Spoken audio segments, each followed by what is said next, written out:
Assalamualaikum warahmatullahi wabarakatuh. Kami akan memaparkan materi tentang pasar modal. Pasar modal adalah sarana pendanaan bagi perusahaan sekaligus sarana investasi bagi masyarakat. Melalui pasar modal, perusahaan bisa memperoleh dana dari investor untuk pengembangan usaha, dan investor bisa mendapatkan keuntungan dari dana yang diinvestasikannya. Berikut ada instrumen investasi pasar modal. Jenis-jenis surat berharga tersebut diantaranya adalah saham. Saham merupakan surat berharga yang menjadi bukti kepemilikan atas sebuah perusahaan. Investor yang memiliki saham di sebuah perusahaan berhak untuk mendapatkan dividen atau pembagian laba. Yang kedua, ada reksadana. Reksadana dikenal sebagai instrumen investasi yang menjadi wadah untuk pengumpulan serta pengelolaan dana beberapa investor. Dana tersebut kemudian dikelola manajer investasi menjadi berbagai instrumen, seperti pasar uang, obligasi, saham, atau efek lainnya. Yang ketiga, ada surat utang atau obligasi. Kamu juga bisa mendapatkan surat berharga berupa obligasi di pasar modal. Kepemilikan surat utang dapat dipindah tangankan dan pemegangnya memiliki hak untuk memperoleh bunga serta pelunasan utang pada jangka yang telah ditentukan. Yang keempat, ada exchange trade fund. Surat berharga yang satu ini sebenarnya memiliki kemiripan dengan reksadana, sama-sama dikumpulkan secara kolektif. Hanya saja EFT bisa diperdagangkan di bursa efek layaknya saham. Yang terakhir yaitu derivatif. Surat berharga ini dikenal sebagai bentuk turunan dari saham. Terdapat dua jenis derivatif yang bisa kamu temukan di pasar modal Indonesia, yaitu warrant dan right. Fungsi pasar modal. Ada beberapa fungsi pasar modal, yaitu sebagai sarana penambah modal bagi usaha. Perusahaan dapat memperoleh dana dengan cara menjual saham ke pasar modal. Saham-saham ini akan dibeli oleh masyarakat umum, perusahaan-perusahaan lain, lembaga, atau pemerintah. Yang kedua, sebagai sarana pemerataan pendapatan. Setelah jangka waktu tertentu, saham-saham yang telah dibeli akan memberikan dividen atau bagian dari keuntungan perusahaan kepada para pembelinya atau pemiliknya. Oleh karena itu, penjual saham melalui pasar modal dapat dianggap sebagai sarana pemerataan pendapatan.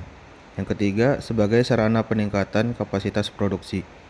Dengan adanya tambahan modal yang diperoleh dari pasar modal, maka produktivitas perusahaan akan meningkat. Yang keempat, ada sebagai sarana penciptaan tenaga kerja. Keberadaan pasar modal dapat mendorong muncul dan berkembangnya industri lain yang berdampak pada terciptanya lapangan kerja baru. Yang kelima, sebagai sarana peningkatan pendapatan negara. Setiap dividen yang dibagikan kepada para pemegang saham akan dikenakan pajak oleh pemerintah. Adanya tambahan pemasukan melalui pajak ini akan meningkatkan pendapatan negara. Yang terakhir, sebagai indikator perekonomian negara. Aktivitas dan volume penjualan atau pembelian di pasar modal yang semakin meningkat atau padat memberikan indikasi bahwa aktivitas bisnis berbagai perusahaan berjalan dengan baik. Begitu pula sebaliknya. Selanjutnya, manfaat pasar modal.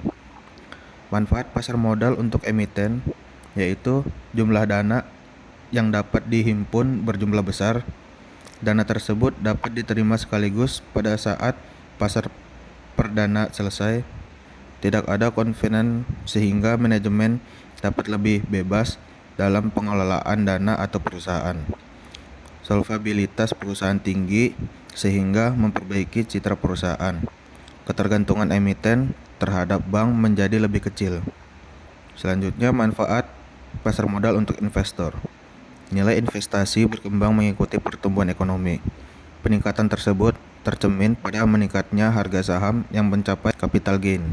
Memperoleh dividen bagi mereka yang memiliki atau memegang saham, dan juga bunga yang mengambang bagi pemegang obligasi.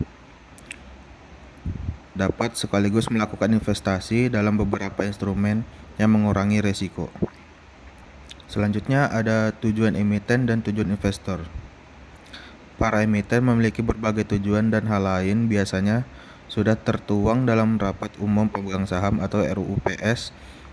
Antara lain, yang pertama perluasan usaha. Modal yang diperoleh dari para investor akan digunakan untuk meluaskan bidang usaha, perluasan pasar atau kapasitas produksi. Yang kedua, memperbaiki struktur modal, menyeimbangkan antara modal sendiri dengan modal asing. Yang ketiga, mengadakan pengalihan pemegang saham. Pengalihan dari pemegang saham lama kepada pemegang saham baru. Selanjutnya, tujuan investor.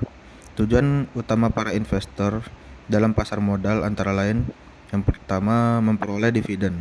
Ditujukan kepada keuntungan yang akan diperolehnya berupa bunga yang dibayar oleh emiten dalam bentuk dividen. Yang kedua, kepemilikan perusahaan. Semakin banyak saham yang dimiliki, maka semakin besar pengusahaan atau menguasai perusahaan. Yang ketiga, berdagang. Saham dijual kembali pada saat harga tinggi. Pengharapannya adalah pada saham yang benar-benar dapat menaikkan keuntungannya dari jual beli sahamnya. Selanjutnya, resiko investasi pada pasar modal.